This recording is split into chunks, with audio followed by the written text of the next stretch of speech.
नमस्कार दोस्तों, आप लोगों का स्वागत है। सुनो ऑडियो बुक समरी में, जहां हम बात कर रहे हैं दुनिया के सबसे मशहूर किताब साइको साइबरनेटिक की, जिसे मैक्सवेल मॉल्ट्ज ने लिखा है। पार्ट 1 में हमने सीखा था हम कैसे अपने ब्रेन को रिप्रोग्राम कर सकते हैं। यदि आपने पार्ट 1 नहीं देखा हो तो आप पार्ट 1 जरूर देखें। वीडियो का लिंक डिस्क्रिप्शन में है। आज हम बात करेंगे अध्याय 8 की सफल सेल्फ इमेज के जरूरी तत्व। Ingredients of a successful self image. क्या आपने कभी महसूस किया है कि आपके अंदर टैलेंट है, मेहनत है, लेकिन फिर भी आप खुद को कमजोर मानते हैं? क्या आप दूसरों से ज्यादा खुद को नीचा दिखाने में एक्सपर्ट बन चुके हैं? डॉक्टर मैक्सवेल मॉल्ट्ज कहते हैं, कोई भी व्यक्ति अपने सेल्फ इमेज से ऊपर नहीं उठ सकता। मतलब अगर आपने अपने ही मन में खुद को कमजोर, असफल या एवरेज समझ रखा है, तो बाहर की कोई चीज आपको सफल नहीं बना सकती। लेकिन खुशखबरी ये है, सेल्फ इमेज कोई जन्म से बनी चीज नहीं है। आप इसे खुद बना सकते हैं। और आज हम जानेंगे एक सफल सेल्फ इमेज के वो जरूरी इंग्रेडिएंट्स जो आपकी जिंदगी बदल सकते हैं। मॉल्ट्ज बताते हैं कि एक लड़की थी जो हर बार स्टेज पर बोलने से डरती थी। वह इंटेलिजेंट थी, मगर उसके दिमाग में इमेज बनी थी, मैं इंट्रोवर्ट हूं, मैं बोल नहीं पाती। जब उसकी दोस्त ने कहा, तू डरती नहीं है, तू बस अपने बारे में गलत सोचती है, तो उसने पहली बार खुद की इमेज को देखने की कोशिश की। फिर उसने रोज खुद को कॉन्फिडेंट बोलते हुए इमेजिन करना शुरू किया। धीरे धीरे उसके अंदर का डर कम हुआ और आज वो TEDx स्पीकर है। यही पावर होती है सही सेल्फ इमेज की। कोर कॉन्सेप्ट सेल्फ इमेज कैसे बनती है? डॉक्टर मॉल्ट्ज बताते हैं कि सेल्फ इमेज हमारे पास्ट एक्सपीरियंसेस, सोच और इमेजिनेशन से बनती है। जब हम बार बार किसी अनुभव या भाव को दोहराते हैं, चाहे वो सच हो या नहीं, तो हमारा सबकॉन्शियस उसे आइडेंटिटी बना लेता है। एक सफल सेल्फ इमेज के ये 4 इंग्रेडिएंट्स होते हैं। 1. Self respect. खुद को सम्मान देना, खुद की गलतियों को माफ करना। 2. कॉन्फिडेंस। मैं कर सकता हूं, ये भावना बार बार दोहराना और महसूस करना। 3. वर्दिनेस। ये मानना कि आप सफलता के लायक हैं, जैसे कोई और है वैसे ही आप भी हैं। 4. विजुअलाइजेशन। खुद को उस रूप में देखना जैसा आप बनना चाहते हैं, बार बार, विविडली और इमोशनली। जो इमेज आप बार बार अपने मन में बनाते हैं, वही आपकी असली रियलिटी बन जाती है। आज से अपनाइए सेल्फ इमेज बिल्डिंग का ये 5 minute daily ritual. Step 1. 3 qualities लिखिए जो आप अपने अंदर देखना चाहते हैं, जैसे कॉन्फिडेंट, फोकस्ड, बोल्ड। स्टेप 2. आंखें बंद करके खुद को उन क्वालिटीज के साथ इमेजिन कीजिए जैसे आप पहले से वैसे हैं। स्टेप 3. खुद से कहिए, मैं जो सोचता हूं वही बनता हूं। मैं कैपेबल हूं और मैं ग्रो कर रहा हूं। हर दिन ये छोटा अभ्यास आपके दिमाग में एक नया सफल सेल्फ इमेज बना देगा, जो फिर आपके हर एक्शन को शेप करेगा। आपका सेल्फ इमेज ही। अगले अध्याय में हम बात करेंगे इमोशनल स्कार्स को कैसे हील किया जाए और उनका असर आपके माइंड से कैसे हटाया जाए। आप जैसा खुद को मानते हैं, वैसा ही आपका जीवन बनता है, तो खुद की तस्वीर को सफल बनाइए। अध्याय 9. असफलता को अनजाने में क्यों बुला लेते हैं हम? कैसे रोके फेलियर थिंकिंग को अपनी आदत बनने से? क्या आप जानते हैं कि आपकी खुद की सोच आपके खिलाफ काम कर सकती है? क्या आपने कभी ये सोचा है, मुझे पता था मैं फेल हो जाऊंगा, और वैसा ही हुआ? डॉक्टर मैक्सवेल मॉल्ट्ज कहते हैं कि हमारे दिमाग में 2 शक्तियां होती हैं। एक ऑटोमेटिक सक्सेस मैकेनिज्म जो हमें जीत की ओर ले जाती है। और दूसरी ऑटोमेटिक फेलियर मैकेनिज्म जो हमें बार बार पीछे खींचती है। और चौंकाने वाली बात यह है, हम में से ज्यादातर लोग अनजाने में इसी फेलियर मैकेनिज्म को बार बार एक्टिवेट कर देते हैं। आज के इस वीडियो में आप जानेंगे फेलियर मैकेनिज्म होता क्या है, हम इसे गलती से कैसे एक्टिवेट कर देते हैं और कैसे इसे बंद करके सक्सेस मैकेनिज्म को चालू किया जाए।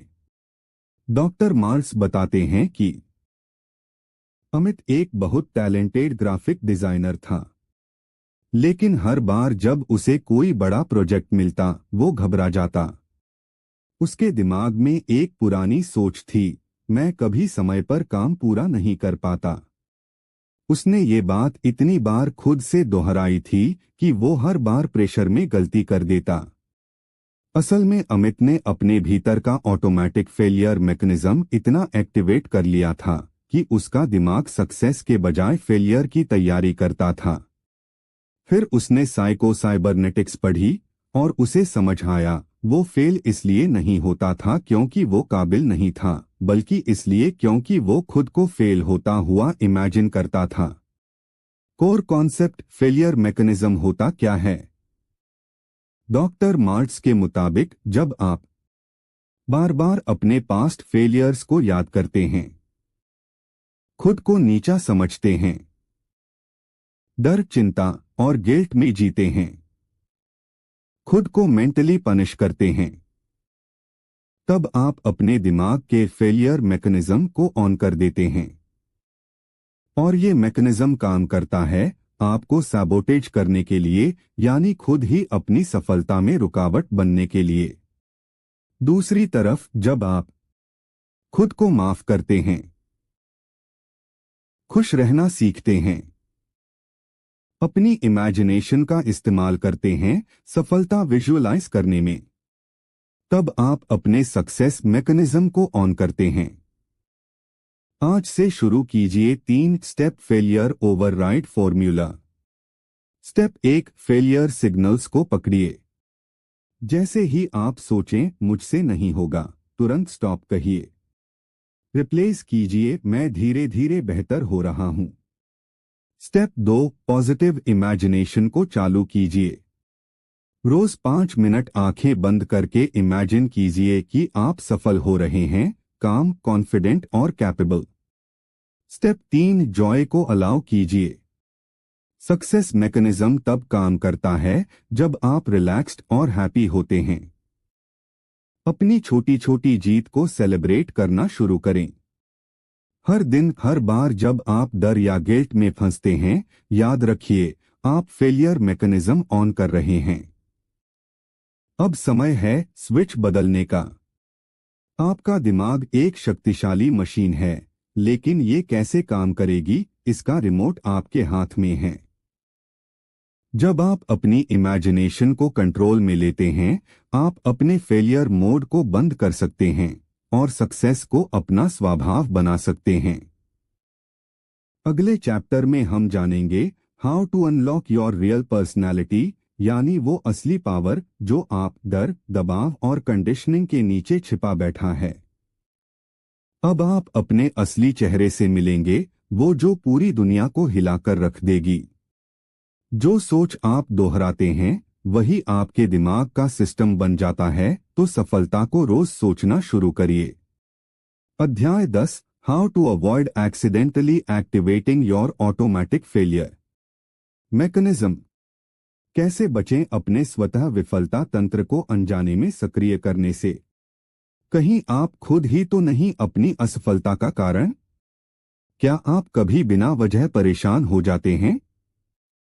ऐसे हालात जब सब ठीक चल रहा होता है, फिर भी अंदर से डर, संदेह या हारने की भावना घेर लेती है। ऐसे में असफलता का कारण कोई बाहरी ताकत नहीं होती, बल्कि आपके अंदर का ही एक तंत्र, जिसे डॉक्टर मार्ल्स कहते हैं ऑटोमेटिक फेलियर मैकेनिज्म, स्वतः सक्रिय होने वाली असफलता प्रणाली। और बुरी खबर ये है, आप इसे खुद ही अनजाने में सक्रिय कर रहे होते हैं। लेकिन अच्छी खबर ये है, आप इसे पहचान कर रोक भी सकते हैं। मॉल्ट्स बताते हैं कि विशाल की नौकरी छूट गई, असली वजह क्या थी? विशाल एक मेहनती और होशियार मार्केटिंग मैनेजर था। काम अच्छा चल रहा था, बॉस खुश था, लेकिन फिर भी उसे हर बार लगता मैं नाकाम हो जाऊंगा। हर छोटी गलती पर वो खुद को दोष देता। जैसे ही एक बड़ी प्रेजेंटेशन में वो थोड़ा लड़खड़ाया, उसने खुद से कह दिया, मैं फेल हो गया।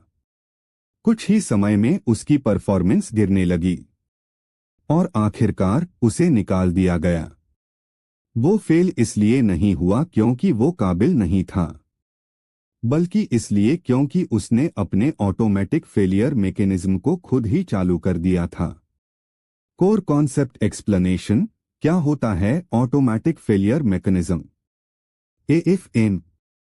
हमारे दिमाग में दो मुख्य तंत्र होते हैं। सक्सेस मैकेनिज्म, जो हमें सही दिशा में आगे बढ़ाता है। फेलियर मैकेनिज्म, जो हमें गलत सोच, डर और खुद पर शक की ओर ले जाता है। जब हम बार बार डर, गिल्ट, शर्मिंदगी या नकारात्मक कल्पनाएं दोहराते हैं, हम अनजाने में अपने फेलियर मैकेनिज्म को सक्रिय कर देते हैं। यह एक साइबरनेटिक सिस्टम की तरह काम करता है। जैसा सोचेंगे वैसा फीडबैक मिलेगा। फेलियर मैकेनिज्म कैसे एक्टिवेट होता है? मैं ये नहीं कर सकता कहना। अगर मैं फेल हो गया तो जैसे विचार। खुद को बार बार नीचा दिखाना। पुरानी असफलताओं को याद करते रहना। कैसे बचें एएफएम यानी ऑटोमेटिक फेलियर मैकेनिज्म से? नकारात्मक सोच को पकड़िए। जैसे ही आप सोचें मैं फेल हो जाऊंगा, तुरंत रोकिए। पॉजिटिव सेल्फ टॉक लिखिए। हर नकारात्मक विचार का एक सकारात्मक जवाब तैयार कीजिए। मैं हमेशा गलतियां करता हूं। मैं हर बार कुछ नया सीखता हूं। विजुअलाइजेशन बदलिए। हर दिन 5 मिनट आंखें बंद करके खुद को सफलता की स्थिति में देखिए। अभ्यास करें, क्या हो अगर सब सही हुआ। कल्पना करें कि सब ठीक चल रहा है। इससे आपका सक्सेस मैकेनिज्म सक्रिय होगा। माफ करना सीखिए, खुद को भी। गिल्ट और शर्म एएफएम को ताकत देती है। माफी उसे खत्म करती है। अगर आप फेलियर मैकेनिज्म को बंद कर सकते हैं, तो सक्सेस मैकेनिज्म को कैसे सुपरचार्ज करें? अब जब आपने यह सीखा कि खुद को गिरने से कैसे रोका जाए, अगला अध्याय बताएगा कि कैसे अपने सक्सेस मैकेनिज्म को टर्बोचार्ज करें। Imagine this. क्या हो अगर आपकी सफलता भी स्वतः सक्रिय हो जाए, जैसे अभी असफलता हो जाती है। अगले अध्याय में जानेंगे how to use the power of rational thinking to strengthen your success mechanism. अध्याय 11, भावनात्मक घाव कैसे मिटाएं और खुद को एक इमोशनल फेसलिफ्ट कैसे दें। साइकोसाइबरनेटिक्स। डॉक्टर मैक्सवेल माल्ट्स कहते हैं, क्या आप अतीत के जख्मों को आज भी ढो रहे हैं? क्या कभी किसी बात ने आपको इतना आहत किया कि वो दर्द आज भी जहन में जिंदा है? किसी की आलोचना, कोई अपमान या कोई ऐसी असफलता जो आपको आज भी छोटा महसूस कराती है। ये भावनात्मक घाव अक्सर चेहरे पर नहीं, लेकिन व्यक्तित्व पर साफ दिखाई देते हैं। डॉक्टर माल्ट्स कहते हैं, जिस तरह लोग चेहरे की सर्जरी से बाहरी रूप सुधारते हैं, उसी तरह जरूरी है कि हम भीतर की सर्जरी करके भावनात्मक चेहरा भी निखारें। माल्ट्स बताते हैं कि नेहा का अतीत जो उसे आज भी रोक रहा था। नेहा एक टैलेंटेड आर्किटेक्ट थी, लेकिन हर बार किसी बड़े क्लाइंट से मिलते वक्त उसकी आवाज कांपने लगती। उसे हमेशा लगता, लोग मुझे सीरियसली नहीं लेंगे।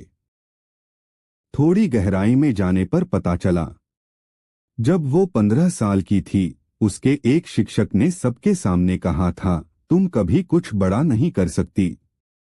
वो एक टिप्पणी एक भावनात्मक घाव बन गई थी, जिसने उसका आत्मविश्वास जकड़ लिया था। नेहा को एक नई पहचान तब मिली जब उसने उस पुराने घाव को पहचानकर उसे माफी और समझदारी से हील किया। कोर कॉन्सेप्ट इमोशनल स्कार्स क्या होते हैं और ये कैसे हमें रोकते हैं? डॉक्टर मार्ट्स बताते हैं कि भावनात्मक जख्म भी शारीरिक घावों की तरह होते हैं। अगर उन्हें समय पर साफ और ठीक नहीं किया गया तो वो भीतर ही भीतर सड़ते हैं और आत्मछवि सेल्फ इमेज को बर्बाद करते हैं। Negative experiences when not processed become permanent parts of our personality. Emotional scars के लक्षण: खुद पर अविश्वास, शर्म या गिल्ट का बोझ, किसी आलोचना से डर, अतीत के शब्दों को आज भी सच मानना। लेकिन राहत की बात यह है, भावनात्मक घाव मिटाए जा सकते हैं। 5 स्टेप्स से करें इमोशनल फेसलिफ्ट। घाव को पहचानिए। उस घटना या शब्द को सोचिए जिसने आपको आज भी रोका हुआ है। भावनाओं को महसूस कीजिए, दबाइए नहीं। उसे दोबारा महसूस करें, लेकिन अब एक पर्यवेक्षक ऑब्जर्वर के रूप में। माफ कीजिए दूसरों को और खुद को भी। याद रखें, माफी कमजोरी नहीं, मुक्ति है। न्यू सेल्फ टॉक तैयार कीजिए। उस पुराने जख्म के खिलाफ एक नई स्क्रिप्ट लिखिए। उदाहरण, मैं कमजोर हूं, मैंने तब सीखा, अब मैं मजबूत हूं। विजुअलाइजेशन की मदद लें। खुद को उस नई छवि में देखें जिसमें आप बिना उस घाव के जी रहे हैं। आत्मविश्वासी, शांत और आजाद। अगला अध्याय आपके दिमाग को देगा एक नया उपकरण जो पुरानी भावनाओं से मुक्ति के बाद नई मानसिक ताकत बनाएगा। अब जब आपने भावनात्मक घावों को हील करने की प्रक्रिया शुरू की है तो अगला अध्याय बताएगा कि कैसे रैशनल सोच, विवेकपूर्ण सोच से आप अपने सक्सेस मैकेनिज्म को मजबूत बना सकते हैं। अगर अब अतीत आपको नहीं रोक रहा तो आप कितना आगे जा सकते हैं? अध्याय 12, अपनी असली व्यक्तित्व को कैसे उजागर करें। Psycho cybernetics, doctor Maxwell Maltz. क्या आप वाकई वो हैं जो दुनिया को दिखाते हैं या कोई नकाब पहने हुए हैं? कई बार हम दूसरों के सामने खुद को छोटा, संकोची या अनजान दिखाते हैं, जबकि अंदर कहीं गहराई में हमारा असली रूप दमकना चाहता है। आत्मविश्वासी, सृजनशील और स्वतंत्र। पर क्या वजह है कि हम वो असली मैं कभी पूरी तरह जी ही नहीं पाते? डॉक्टर माल्ट्स के अनुसार हम असल में अपनी सेल्फ इमेज में फंसे होते हैं, और जब वो इमेज विकृत हो जाती है तो हम अपनी पूरी क्षमता को भूल जाते हैं। माल्ट्स बताते हैं कि राहुल, जो सबके लिए शांत था लेकिन खुद के लिए अधूरा। राहुल को लोग सहज और शांत स्वभाव वाला मानते थे। वो कभी विरोध नहीं करता, भीड़ से दूर रहता और अपनी राय कम ही जाहिर करता था। लेकिन जब वह अकेला होता तो वह खुद से कहता, काश मैं अपने अंदर की बातें कह पाता, काश मैं खुलकर जी पाता। फिर एक दिन उसने अपने पुराने स्कूल के नाटक में हिस्सा लिया और लोगों ने कहा, तुम्हारे अंदर तो गजब का आत्मविश्वास है। वो आत्मविश्वास नया नहीं था, वो हमेशा उसके अंदर ही था, बस अब अनलॉक हुआ। कोर कॉन्सेप्ट एक्सप्लेनेशन, असली व्यक्तित्व कैसे छुप जाता है। डॉक्टर मार्ट्स समझाते हैं कि सेल्फ इमेज हमारी अपनी ही बनाई हुई तस्वीर है। हम क्या सोचते हैं कि हम कौन हैं। अगर ये इमेज डर, शर्म या दूसरों की राय से बनी है तो ये हमें हमारे असली रूप से अलग कर देती है। Most people are not hiding from the world, they are hiding from their own distorted self image. हम में से हर कोई जन्म से ही एक प्राकृतिक, रचनात्मक और आत्मविश्वासी व्यक्तित्व लेकर आता है। लेकिन जैसे जैसे हम जीवन में आलोचनाएं, असफलताएं और डर झेलते हैं, हम खुद को सीमित करने लगते हैं।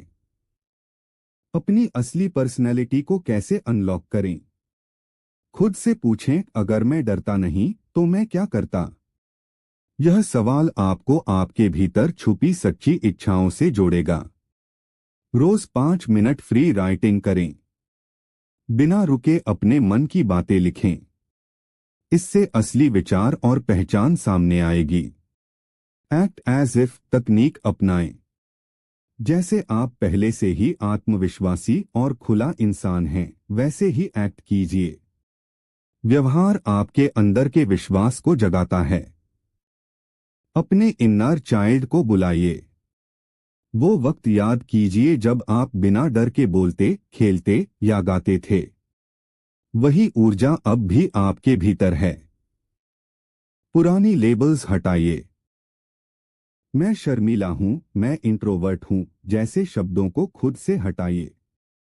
आप वो नहीं हैं जो आपने सुना है, आप वो हैं जो आप चुनते हैं।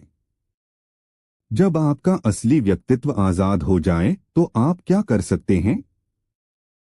अब जब आपने जाना कि आपका असली व्यक्तित्व आपके अंदर ही है, अगला अध्याय बताएगा कि कैसे इमेजिनेशन का सही इस्तेमाल करके आप उस व्यक्तित्व को सफलता की दिशा में ले जा सकते हैं। अगर आप अब अपनी पहचान खुद तय करते हैं, तो अगला सवाल ये है, अब आप क्या बनना चाहते हैं? अध्याय 13, खुद के लिए तैयार किए गए मानसिक शांतिदायक जो आपको अंदर से शांति देते हैं। क्या आप कभी कभी बिना वजह बेचैन, तनाव में या मानसिक रूप से थके हुए महसूस करते हैं? हम रोज किसी न किसी दबाव में जीते हैं। समय की कमी, जिम्मेदारियां, भविष्य की चिंता, अतीत की गलती। लेकिन सच्चाई ये है कि तनाव अक्सर बाहर से नहीं आता, बल्कि हमारी सोच की प्रतिक्रिया से पैदा होता है। डॉक्टर मार्क्स कहते हैं कि आप दवाइयों के बिना भी अपने मन को शांति दे सकते हैं, बस सही मेंटल ट्रैंक्विलाइजर्स अपनाकर। मॉल्ट्स बताते हैं कि सीमा जो मुस्कुराती थी पर अंदर से थकी हुई थी। सीमा एक आईटी प्रोफेशनल थी, तेज, कामयाब और हमेशा मुस्कुराने वाली। लेकिन हर शाम वो सिरदर्द, थकान और बेचैनी से जूझती थी। उसे समझ नहीं आता था कि जब सब कुछ सही चल रहा है, तो क्यों अंदर इतनी हलचल है। जब उसने साइकोसाइबरनेटिक्स पढ़ना शुरू किया, तो उसे एहसास हुआ वो अपने विचारों से खुद को थका रही थी। थोड़े से बदलावों और मानसिक व्यायाम से उसने शांति महसूस करना सीख लिया, बिना किसी मेडिकेशन के।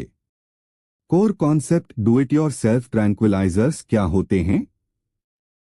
हमारे शरीर की तरह हमारा मन भी थकता है, लेकिन इसे ठीक करने के लिए हमेशा दवाइयों की जरूरत नहीं। डॉक्टर मार्क्स बताते हैं कुछ मानसिक आदतें जो दिमाग के लिए प्राकृतिक ट्रैंक्विलाइजर्स का काम करती हैं। ये आपको चिंता से बाहर लाते हैं, विचारों को शांत करते हैं और अंदर से मानसिक ऊर्जा वापस देते हैं। Peace of mind doesn't come from controlling everything outside, it comes from balancing your response inside. 5 मानसिक शांतिदायक जो आप खुद बना सकते हैं। 1. Shut off switch exercise. हर दिन 15 मिनट के लिए पूरी तरह सोचना बंद करने का अभ्यास करें। किसी शांत जगह बैठिए, आंखें बंद करिए और बस सांसों पर ध्यान दीजिए। यह दिमाग को रिस्टार्ट करता है। 2. नकारात्मक विचारों को पकड़कर बदलना। जब भी आपको लगे क्या होगा अगर मैं फेल हो गया, तो उसे बदलें, क्या होगा अगर मैं सफल हो गया। यह सोच की दिशा बदल देता है। 3. Forgiveness as medicine. दूसरों को और खुद को माफ करना दिमाग में रुके हुए तनाव को बाहर निकालता है। Holding on to anger is like holding fire, आप ही जलते हैं। 4. सेंस ऑफ ह्यूमर विकसित करें। अपने ऊपर हंसना सीखिए। हर समस्या को व्यक्तिगत लेना बंद कीजिए। हल्की हंसी भारी तनाव को हल्का कर देती है। 5. नाव पर फोकस करें। आज पर ध्यान देना अतीत के पछतावे और भविष्य की चिंता को खत्म करता है। वर्तमान में जीना सबसे बड़ा मानसिक ट्रैंक्विलाइजर है। जब मन शांत हो जाए तब आप क्या क्या कर सकते हैं जो पहले असंभव लगता था। अब जब आप जान चुके हैं कि मानसिक शांति आपके अपने हाथ में है, अगला अध्याय आपको सिखाएगा कि कैसे रिलैक्सेशन और राइट थिंकिंग से आप अपने सक्सेस मैकेनिज्म को नेचुरल तरीके से एक्टिवेट कर सकते हैं। जब दिमाग शांत होता है तभी वह सबसे सही निर्णय लेता है। कैसे किसी संकट को एक रचनात्मक अवसर में बदला जाए। साइकोसाइबरनेटिक्स डॉक्टर मैक्सवेल माल्ट्ज बताते हैं कि क्या आप भी संकटों से डरते हैं या उन्हें अवसर में बदलना सीख चुके हैं? जब जिंदगी आपको झकझोरती है, एक नौकरी चली जाती है, कोई रिश्ता टूट जाता है या कोई बड़ा सपना चकनाचूर हो जाता है, तो आप क्या करते हैं? अधिकतर लोग घबरा जाते हैं, टूट जाते हैं या रुक जाते हैं। लेकिन कुछ लोग ऐसे भी होते हैं जो उसी संकट में रचनात्मक शक्ति खोज लेते हैं और कुछ ऐसा बना जाते हैं जिसकी उन्होंने कभी कल्पना भी नहीं की थी। मॉल्ट्स बताते हैं कि अभय की असफलता जो उसका टर्निंग पॉइंट बनी। अभय एक उद्यमी था जिसकी पहली स्टार्टअप बुरी तरह फेल हो गई। वो डिप्रेशन में चला गया और खुद को कोसने लगा। लेकिन एक दिन उसने साइकोसाइबरनेटिक्स किताब को पढ़ना शुरू किया और एक पंक्ति ने उसकी सोच बदल दी। उसने अपनी असफलता की हर गलती से एक एक सबक लिखा और उसी डेटा से दूसरी कंपनी की नींव रखी जो आज करोड़ों रुपए कमा रही है। संकट हार नहीं थी, वो चुनाव था। डर के साथ जीने का या रचनात्मक होने का। कोर कॉन्सेप्ट संकट बरकरार डर नहीं, अवसर भी होता है। डॉक्टर मार्ट्स बताते हैं कि संकट असल में एक इमोशनली चार्ज्ड मोमेंट होता है जहां हमारा माइंड या तो पैनिक करता है या create. Your creative mechanism works best when relaxed even in chaos. Crisis में दिमाग फाइट और फ्लाइट मोड में चला जाता है। अगर हम उसे शांत करें और सवाल पूछें तो वही दिमाग नए समाधान ढूंढने लगता है। 5 स्टेप्स से किसी भी संकट को अवसर में बदलें। 1. रुकिए। प्रतिक्रिया मत दीजिए। पहले 24 घंटे सिर्फ शांत रहिए। कोई फैसला मत लीजिए। ऑज इज पावर। 2 सवाल पूछिए, इसमें क्या छुपा है जो मैं अभी नहीं देख पा रहा हूं? हर समस्या कुछ नया सिखाने आती है, उसे ढूंढिए। 3. विजुअलाइजेशन कीजिए, what if this is the best thing for me. कल्पना कीजिए कि यही संकट आपको किसी बड़ी सफलता की ओर ले जा रहा है। 4. प्रॉब्लम को प्रोजेक्ट में बदलिए। उसी मुद्दे को एक रचनात्मक कार्य में बदलें, जैसे ब्लॉग लिखना, कोई समाधान बनाना या दूसरों को सिखाना। 5. रिलैक्स्ड थिंकिंग प्रैक्टिस करें। हर दिन 15 मिनट शांत बैठें और गहराई से सोचें, बिना डर के, सिर्फ संभावनाओं पर। अगर संकट अवसर बन सकता है तो अगला सवाल ये है कि आप कौन से नए सपने बुनना शुरू करेंगे। अब जब आपने ये जान लिया कि क्राइसिस भी क्रिएटिविटी की जमीन बन सकती है, अगला अध्याय बताएगा कि कैसे सफलता की आदतें बनाकर आप अपनी जिंदगी की दिशा पूरी तरह बदल सकते हैं। आपके सबसे कठिन समय आपकी सबसे बड़ी क्षमता को जन्म दे सकते हैं अगर आप उसे अनुमति दें। Chapter 14 how to get and keep that winning feeling. अध्याय 14 विजेता भावना कैसे पाएं और बनाए रखें। साइकोसाइबरनेटिक्स डॉक्टर मैक्सवेल माल्ट्स बताते हैं कि क्या आपने कभी महसूस किया है वो जबरदस्त विजेता भावना जब सब कुछ आपके पक्ष में होता है। हम सब ने कभी न कभी वो पल महसूस किया होगा जब हम खुद को सुपर कंप्लीट, अजेय और असाधारण रूप से खुश महसूस करते हैं। हर काम आसान लगता है, आत्मविश्वास आसमान छूता है और जीवन चमकने लगता है। लेकिन यह विजेता भावना टिकाऊ क्यों नहीं होती? क्या इसे पाने के लिए हमें किसी खास मौके या किस्मत की जरूरत है? मार्क्स बताते हैं कि सुमित की कहानी, जो हमेशा हार मानता था पर अब हर दिन विजेता की तरह जीता है। सुमित बचपन से ही खुद को कमजोर समझता था। हर बार जब वह असफल होता तो खुद से और दुनिया से हार मान लेता।